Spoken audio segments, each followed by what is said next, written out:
மனம் விட்டு பேச, உணர்வுகளை பகிர, உங்கள் அடையாளம் கேட்காத, உரையாடல்கள் பதிவு செய்யப்படாத தற்கொலை தடுப்பு இலவச சேவை நேசம். அழைத்திடுங்கள் 0424220022. நேசம், வாழ்வதற்கு ஒரு அழைப்பு. ஒரு தற்கொலைக்கு மிக முக்கியமான காரணமாக நான் நினைக்கிறது வறுமை, உறவு சிக்கல்னு வரல, காதல் தோல்வி, கணவன் மனைவிக்குள்ள வர சண்டை, அப்பா மகனுக்குள்ள வர சட்டை, ஜெனரேஷன் கேப், அதெல்லாம் வர பிரச்சனைகள். நான் ஒரு பெரியார் தொண்டனாக இருப்பதனால் நான் முக்கியமான இடத்துல இந்த மூட நம்பிக்கையை வச்சேன். இந்த பலவிதமான மூட நம்பிக்கைகள்னால் நம்மளுக்கு ஏற்படுற மன அழுத்தம், அதே மாதிரி இந்த சாஸ்திரம், சடங்கு, சம்பிரதாயம், பண்பாடு, கலாச்சாரம், நாகரிகம், இதெல்லாம் வேணுமா வேண்டாமாங்கிறது அவங்கவுங்க பிரச்சனை. இதனால் ஏற்படும் மன அழுத்தம்.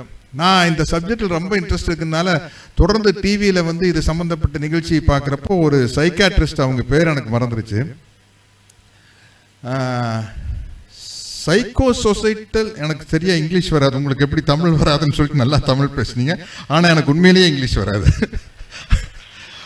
சைக்கோ சொசைட்டல் சைக்கோ பிரஷர் ஏதோ சம்திங், அதாவது மனநலம் பாதிக்கப்பட்ட சமூகம் தரும் மன அழுத்தம்.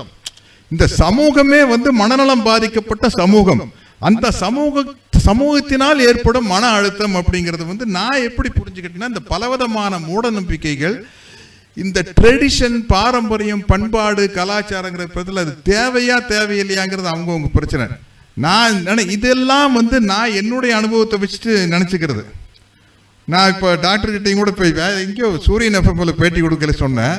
அது எப்படியெல்லாம் வச்சுக்கின்னா, ஒரு கல்யாணத்துக்கு போகிறோம், ஒரு முகூர்த்தத்துக்கு போகிறோம், அது ஏன் ஒரு track pant, t shirt, canvas shoe போட்டு போகக்கூடாது?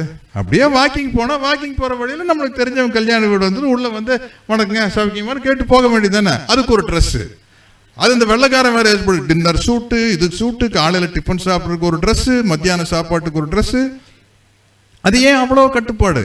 அப்புறம் குடும்ப வன்முறைகள், அது பெண்களுக்கு ரொம்ப அதில் பாதிப்பு இருக்குது. இன்னும் அந்த பெண்ணடிமைத்தனம், அதனால் ஏற்படுற விளைவுகள் பெண்களுக்கு நிறையா இருக்குது. அதையெல்லாம் நான் நோட் பண்ணி வச்சேன். அதே மாதிரி இந்த ஏழ்மை, வறுமை, அது சம்பந்தமாக பாருங்கள். இப்போ நீட் தேர்வு சம்பந்தமாக ஏற்பட்ட தற்கொலை நிகழ்வுகள் ரொம்ப மனசை காயப்படுத்துகிற ஒரு விஷயம்.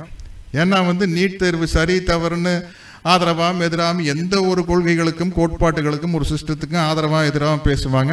ஆனால் நான் நீட் தேர்வு கூடாதுங்கிற எண்ணத்தில் இருக்கிறவங்க தான்.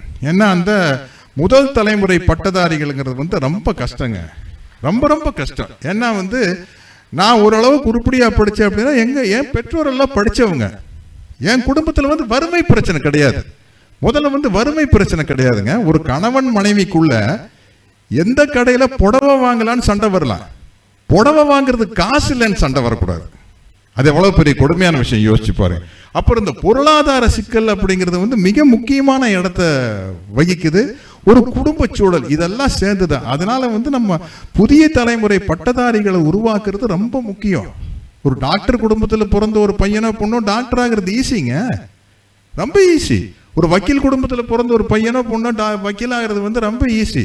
ஆனால் படிக்க தெரியாதவங்க வீட்டு பெற்றோர்களுடைய குழந்தைகள் படித்து முன்னுக்கு வர்றதுங்கிறது ரொம்ப முக்கியம், அந்த கல்வி. அதற்காக பாடுபட்டவர் தானே தந்தை பெரியார் அவர்கள். உடனே இட ஒதுக்கீடு வந்தால் தரம் போயிடும், அது போயிரு, இது போயிருன்னு அது அப்போ நம்மளே படிச்சுட்டு இருக்கணும். நம்மளே படிச்சுட்டு நம்மளே கல்லா கட்டிக்கிட்டு இருக்கணும். புருஷன் எவனும் படிக்கக்கூடாது, அப்படித்தானே? ஒரு குறிப்பிட்ட இதை பிறப்பால உயர்ந்த ஜாதி, தாழ் ஜாதி, வெங்காய ஜாதி, ஏன் கேட்குறீங்க? இப்படி இல்லை, இதெல்லாம் இப்போ நான் 2 படம் பார்த்தேன். இந்த கிரேட் இண்டியன் கிச்சன் ஒரு படம், சிவரஞ்சனியும் சில பெண்களும் அப்படிங்கிறத 2 படம் பார்த்தேன். அந்த குடும்ப வன்முறைனா என்ன, பெண்களுக்கு குடும்பத்தில் இருக்கிற அடிமைத்தனம் எப்படி வருதுன்னு அந்த படங்கள் நம்ம நல்ல மசாலா படம் பாருங்க, வேண்டான்னு சொல்ல, அப்போதான் நாங்களாம் சம்பாதிக்க முடியும். நாங்கள் இங்கேருந்து இந்த மலையிலேருந்து அந்த மலைக்கு பறந்தே போயிடுவோம். இப்போ எல்லாமே சூப்பர்மேன் தான் படத்தில் நடிக்கிறவங்க. யாரு சராசரி மனுஷனே கிடையாது. அடிச்சா 10 பேர் இப்படி தெரிச்சு பறக்கிறாங்க. அதனால அந்த படத்தை பாருங்க, அப்பதான் நாங்கெல்லாம் பிழைக்க முடியும். இந்த மாதிரி படங்களை பாருங்க. அது எங்க பெண் அடிமைத்தனம் உருவாகுது, இதனால் ஏற்படும் மன அழுத்தம் என்ன, அதான் சொல்றது. இந்த மனநலம் பாதிக்கப்பட்ட சமூகம் தரும் மன அழுத்தம்ங்கிற ஒரு விஷயம் இருக்கு பாத்தீங்களா. இதுல இருந்து வெளியே வரணும்னா இதில் நிறைய போனதுனால முதல்ல தந்தை பெரியார்களுடைய புத்தகங்களை படிச்சு மூட நம்பிக்கையில் வெளியே வந்தேன். அதுக்கப்புறம் ஜே கிருஷ்ணமூர்த்தி, ஓஷோ மாதிரியானவங்களுடைய புத்தகங்களை படிக்கும்போது ஒரு நமக்கு இந்த குதிரைக்கு முகப்பட்டா போடுற மாதிரி இந்த பாயிண்ட் ஆஃப் வியூ அப்படிங்கிற ஒரு விஷயம் இருக்குது பாருங்க. நான் பார்க்கும் பார்வை, என்னுடைய கருத்தின் மூலமா பார்க்கும் பார்வை, அப்படிலிருந்து வெளியே வந்து பாயிண்ட் ஆஃப் வியூ இல்லாம ஒரு விஷயத்தை பார்க்கறது எப்படி அப்படிங்கிறத பற்றியெல்லாம் நான் நிறைய ட்ராவல் பண்ணேன். நான் யூடியூப்ல போனாலும் கூட எது மாதிரி விஷயம் பார்த்தேன்னா பார்ப்பேன்னா இந்த மனநலம் சம்பந்தப்பட்ட விஷயம் நிறைய பார்ப்பேன். இப்போ சமீபத்தில் கூட 3-4 நாளாக இந்த பாக்ஸ் பிரீத்திங் அப்படிங்கிற ஒரு டெக்னிக்கை பற்றி பார்த்துக்கிட்டு இருக்கிறேன். அது ரொம்ப டாக்டர் கிட்ட தான் கேட்கணும். என்ன தாங்க நுனிப்புல் மேயிறவங்க ஒரு 4 நிமிஷம் மூச்சை இழுத்து 4 செகண்ட் இழுத்து 4 செகண்ட் நிறுத்தி 4 செகண்ட் விட்டு மறுபடியும் 4 செகண்ட் ஹோல்டு பண்ணுறது. அதெல்லாம் இந்த இதுக்கு தற்கொலையை தடுக்கிறதுக்கு எந்த கனெக்ஷன் இருக்குன்னு தெரியல. இது என்னன்னா அந்த மனநலம் மேம்படுவதற்கு என்ன செய்யணும் அப்படிங்கிறத நீங்கள்லாம் சொல்லணும். ஏன்னா வந்து வருமுன் காப்பது அப்படிங்கிறது வந்து ரொம்ப முக்கியமாக இருக்குது இல்லையா. இதில் வந்து பொருளாதார சிக்கல் மாதிரி பல விஷயங்களை வச்சுட்டாலும் கூட ஜெனட்டிக்கெல்லாம் கூட அது வரும் அப்படிங்கிறாங்க. அதாவது அது உண்மைங்களா டாக்டர்? ஏன்னா நான் ஆக்சுவலாக இது நான் இப்படி பேச வேண்டிய மைக்கே இல்லை, இப்படித்தான் பேச வேண்டிய மைக்கு இவங்க எடுத்தா. ஏன்னா சந்தேகங்களை கேட்கக்கூடிய மேடையை அதை நான் வச்சுக்கிறேன்.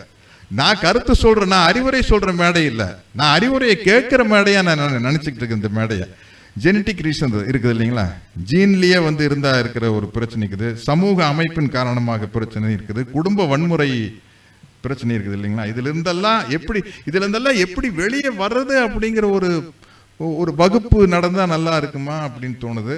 அதனால மட்டும் இதுக்கு தீர்வு கிடைச்சிருமா எப்படிங்கிறது எனக்கு தெரியல. இது நான் எனக்கு வர்ற மன அழுத்தத்தை பற்றி நான் பேசிட்டு இருக்கிறேன். எனக்கு இதுலேருந்தெல்லாம் வெளியே வந்தோன்னு நான் நல்லா நிம்மதியாக இருக்கிறேன். எனக்கு ராகாலம் எப்போ கண்ட நல்ல நாள் கெட்ட ஒன்றும் கிடையாது. அப்படியே கிளம்பி போயிட்டே இருக்க வேண்டியதுதான், அவ்வளோதான். அது மாதிரி இருக்கிறவன் நான்.